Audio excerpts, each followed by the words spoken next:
So today's day 3 of the survey week for Project H3, which is Home, Health, Hope.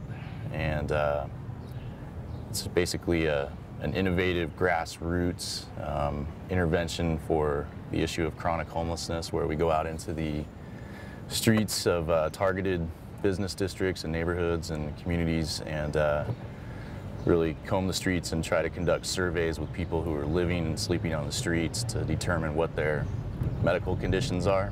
The first 2 days we stopped at that camp, and both days missed seeing anybody there. We thought it had been abandoned, but we just saw a guy named Felix who didn't want to participate, but it's good to know that he's there. We know his name. We can send a professional outreach worker to that spot at this time of day, knowing that he's there, and see if we can engage him for services outside of our project. Project H3 is actually a local implementation of a national campaign called the 100,000 Homes Campaign, which is spearheaded by Common Ground, a nonprofit organization out of New York City. We hope when we're finished we can, through the use of a vulnerability index, take the results and actually rank order the people that we meet. And it's our goal to identify the 50 most vulnerable people experiencing street homelessness and to provide them with permanent supportive housing.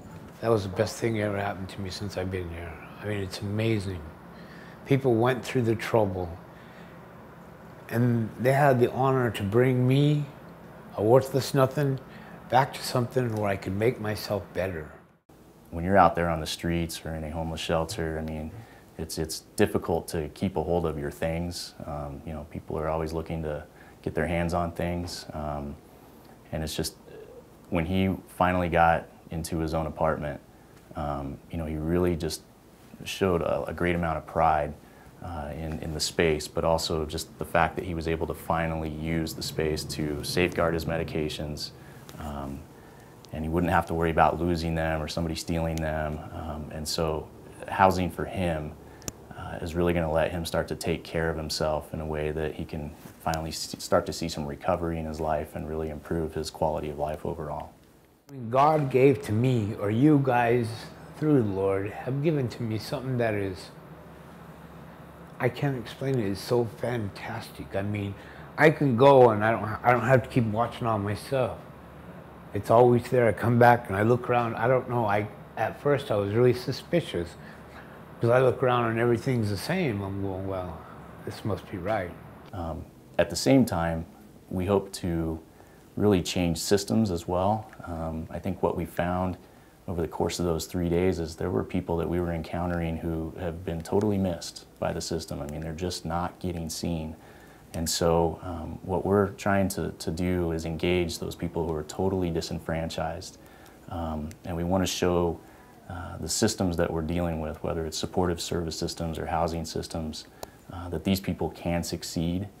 They just need to change the way that they do business slightly to accommodate the fact that these people have some very, very serious challenges. But it's, you know, it's the right thing to do. And to save lives and change systems simultaneously, I think it's going to be quite an accomplishment. I know it's a godsend, because I couldn't believe it. I said, who's going to do this for me? You know, I ain't worth all this. But it just, you really don't know how much this means to me. I can't express it in words.